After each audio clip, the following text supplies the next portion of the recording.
Beno, tutorial honetan funtzio baten jarraitasuna aztertuko dugu, bai? Grafikoki emandako funtzio baten jarraitasuna, eta honetarako alboko limiteak kalkulatu beharko ditugu, eta hortik ere deduzituko ditugu gertatu eskero asintotaren bat, bai?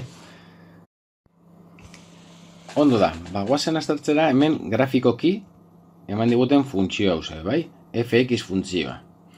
Ikusten dugun moduan, zatika definituriko funtzio bat, da, bai, hemen zati ezberdinak ikusten ditzazkegu, bai, eta aztertu beharko dugu funtzio honen jarraitasuna. Jarraitasuna non? Puntu konfliktiboetan, hau da, etenen bat somatzen dugun puntuetan, edo joera bereziren bat, dibez hemen infinitora jotzeko joera, bai, joera bereziren bat ikusten dugun puntuetan. Orduan, adibidez hemen, -4 puntuan, ikusten dugu eten bat dagoela.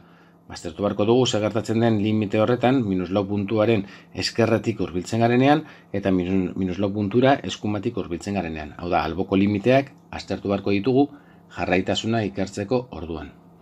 Orduan, az gaitezen kalkuluekin, bai? Lehenengo limitean, ikusten dugu moduan aztertuko dugu funtzioarekin zer gertatzen den x-ak infinitora jotzen duenean, eta x-ak minus infinitora jotzen duenean. Hemen, x-ak infinitora jotzen duenean, funtzioan ikusten dugu, adarra hau begiratu beharko dugu, x-ak infinitora jotzen duenean, hau da adarra, x-ak infinitora jotzen duenean, zertara jotzen du i edo funtzioak infinitora bai, beraz limite hau, x infinitora denean, infinito izango litzateke, bai. Orduan, gu badakigu limiteak infinitora jotzen duenean, bai, eta infinito denean emaitza, adar paraboliko bat edukiko genukela, bai, ez dago asintotarik, bai, besterik gabe funtzioak infinitora jotzen du. Honi deitzen genion, adar parabolikoa. Bale. Beste aldetik, eskerretik, aztertzen badugu minus infinitoan zer gertatzen den, x-a txikitzen denean minus infinitora adar hau, adar honek emango digu, bai, ikusten dugu funtzioa adar, asintota edo ardatz horizontalera pegatzeko joera daukala, bai, lotzeko joera. Hau da, i berdin 0, bai, ardatz honetan denbora guztian i berdin 0 da. Edo, bestera batean esan da hemen, asintota horizontal bat edukiko genuke, bai. Zeren gure funtzioa, asintota horizontal horretara jotzeko joera dauka, 0ra jotzeko joera, bai, i berdin 0. Beraz, limite hau 0 izango litzateke. Eta esan dugun moduan, asintota horizontal bat edukiko genuke, bai, i berdin 0, asintota horizontala. Vale. Urrengoa, aztertuko dugu, -4 puntuan, bai, zer gertatzen den horretarako alboko limiteak. -4 eskerretik hurbiltzen garenean, funtzioak ze balio hartzen du? Hauxe, bai, eta itxita dagoenez, funtzio limitean ere balore hau sartuta dago. Bai, ze balore da hau? Begiratuko dugu iardatzean, eta ikusten dugu moduan, bi balorea hartuko luke, bai, -4 eskerretik hurbiltzen garenean, funtzioaren balorea beraz, bi da. Bale, zer gertatzen da eskumatik hurbiltzen bagara -4? Barkatu. -4 eskumatik hurbiltzen garenean, funtzioak ze balore hartzen du? Naizta -4 puntuan balore hau ez dagoen sartuta, funtzioak tendentzia dauka, -1 balorea hartzeko tendentzia. Beraz, eskumatik hurbiltzen garenean, limitea -1 izango litzateke. Funtzioa -4 puntuan, ere, ikus dezakegu, bai, -4 puntuan, hau ez da sartzen, ez da -1. -4 puntuan, funtzioaren balorea 2 izango litzateke. Baina kasu honetan, ez digo inporta zeia, ikusten dugun moduan hemen, limiteak ezberdinak direnez, alboko limiteak barkatu, ez da existitzen limitea x -4 puntuan, bai. Beraz, funtzioa elitzateke jarraia izango, ez jarraia izango litzateke, eta zen motako eten eukiko genuke, kasu honetan, ikusten dugun moduan, alboko limiteetan bi balio ezberdin ditugu, bi balio ezberdin eta konkretu. Kasu honetan, bi eta bestaldetik -1. Beraz, kasu honetan esaten dena da, saltu finitua dagoela, bai. Balde batetik balio bat eta bestetik bestea. Eten mota izango litzateke saltu finitua. Vale. Urrengo puntua aztertuko du. Urrengo puntu konfliktiboa edo izango litzateke hause, x minus bat denean. Ben ikusten dugu. Orain aztertuko ditugu alboko limitak, bai? Minus bat hurbiltzen garenan eskerretik, funtzioak ze balio hartzen du, hemen i ardatzen ikusten dugu, bat balioa. Eta eskumatik hurbiltzen garenean ere, funtzioaren balioa da bat. Naizta, minus bat puntuan funtzioaren balioa ez da hau izango, baizik eta gero ikusiko dugu moduan, hau. Baina eskerretik eta eskumatik limiteak berdina dira, bat. Vale? Eskerretik limitea bat balio hartzen du, eta eskumatik ere bat. Beraz, limitea, badakigu ja, existitzen dela alboko limiteak berdina direlako.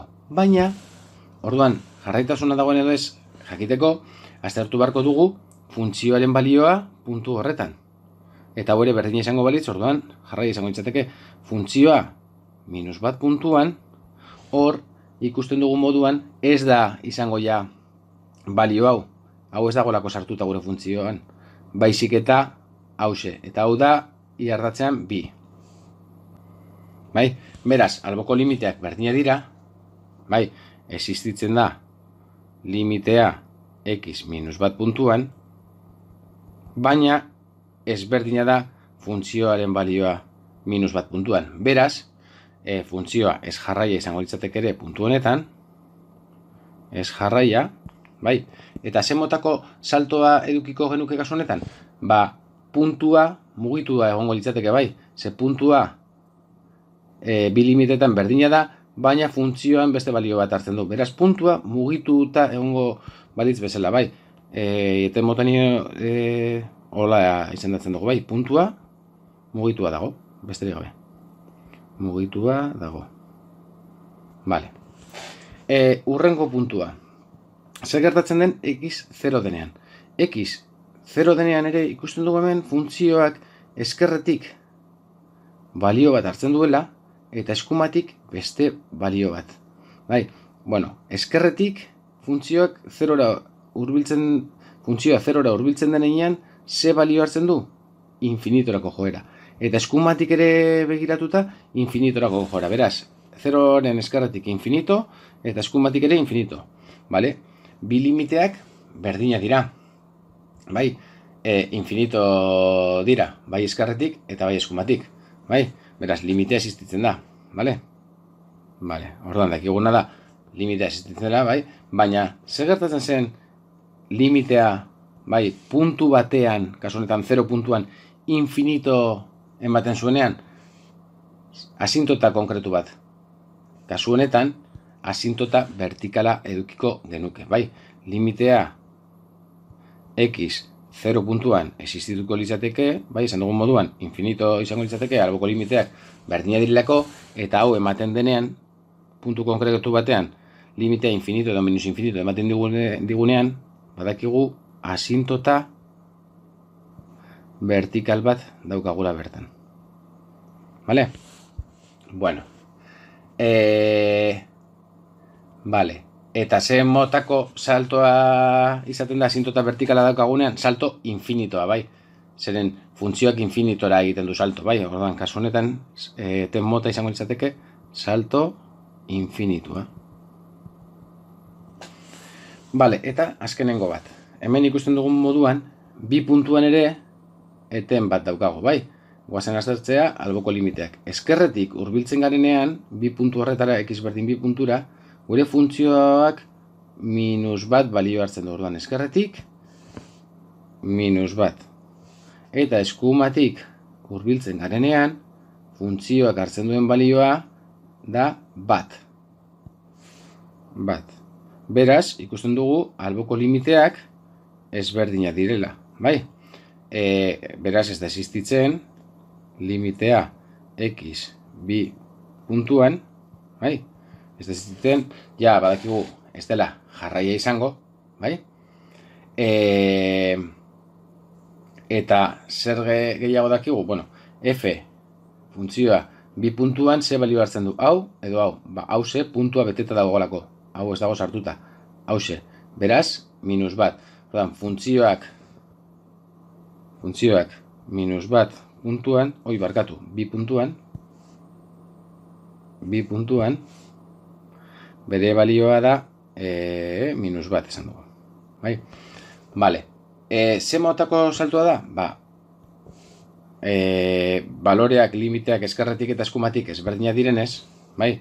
Alde batetik minus bat, bestetik bat, lehen ikusi dugun moduan, hau ere, salto finito bat izango litzateke, funtzioa, ez jarraia, bagenekin ja, limiteak ezberdina zirelako, funtzioa izango litzateke ez jarraia,